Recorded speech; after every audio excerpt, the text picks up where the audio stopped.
এই বিশাল জনসমুদ্রের উদ্দেশ্যে আমি বলতে চাই, আপনারা কি জাতির ভাগ্যের পরিবর্তন চান? যদি তাই হয়, 4টি দলের 3টি দল দেখা হয়েছে, একটি দল দেখা হয় নাই, সেই দলটির নাম কি? এবারের এই মহান সুযোগে সেই জামাত ইসলামীকে এই সংসদের ভেতরে কথা বলার সুযোগ করে দিতে হবে। আল্লাহ রাব্বুল আলামিন তার কোরআনে কারীমের মধ্যে ইরশাদ করেছেন, ইন্নাল্লাহা লা ইউগাইয়িরু মা বিকওমিন হাত্তা ইউগাইয়িরু মা বিআনফুসিহিম। নিশ্চয়ই আল্লাহ পাক কোন জাতির ভাগ্য পরিবর্তন করেন না যতক্ষণ পর্যন্ত সেই জাতি তার ভাগ্য নিজেরাই পরিবর্তন করতে সচেষ্ট না হয়। ভাগ্য পরিবর্তনের জন্য প্রয়োজন দেশের প্রচলিত আইনের পরিবর্তন, আর সে আইন হতে হবে আল্লাহ রাব্বুল আলামিনের আইন। দেশ স্বাধীনের পর আমাদের এই মঞ্চের পেছনে যে সংসদ ভবন রয়েছে, এই সংসদ ভবনে যারাই এসেছেন তারা এই জনগণের ভাগ্য পরিবর্তনের কাজ, কেউ এই কাজে হাত দেননি। অবশ্য আমাদের দেশে আর কোন জিনিসের উৎপাদন কম আর বেশি হোক না হোক, রাজনৈতিক দলের উৎপাদন খুবই বেশি। আমাদের দেশে বর্তমানে 250 রাজনৈতিক দল মাত্র কাজ করছে।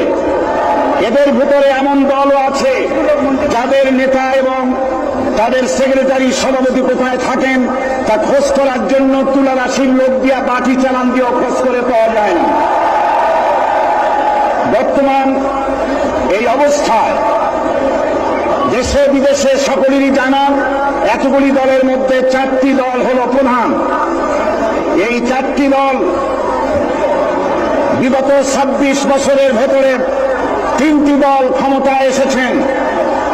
এই 3টি দল তারা ক্ষমতায় এসে জনগণের ভাগ্য পরিবর্তন করেও কার নারী করতে পারুক, নিজেদের ভাগ্য দক্ষ এবং সুনিপুণতার সাথে নিজেদের ভাগ্যের পরিবর্তন করেছেন।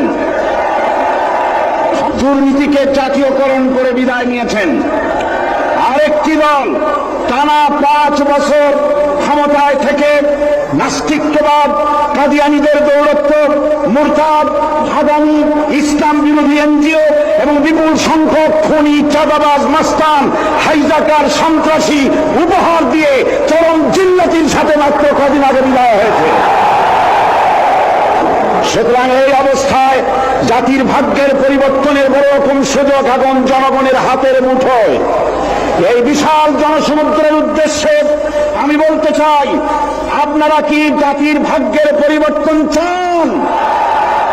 যদি তাই হয়, 4টি দলের 3টি দল দেখা হয়েছে, একটি দল দেখা হয় নাই, সেই দলটির নাম কি? এবারের এই মহান সুযোগে সেই জামাত ইসলামীকে এই সংসদের ভেতরে কথা বলার সুযোগ করে দিতে হবে। 72-এর শাসনতন্ত্র পুনরুদ্ধারের মাধ্যমে জাতির কল্যাণ হবে না। 76-এর শাসনতন্ত্র দিয়ে জাতির কল্যাণ হবে না। জাতির কল্যাণ হতে পারে ভাগ্যের উন্নয়ন।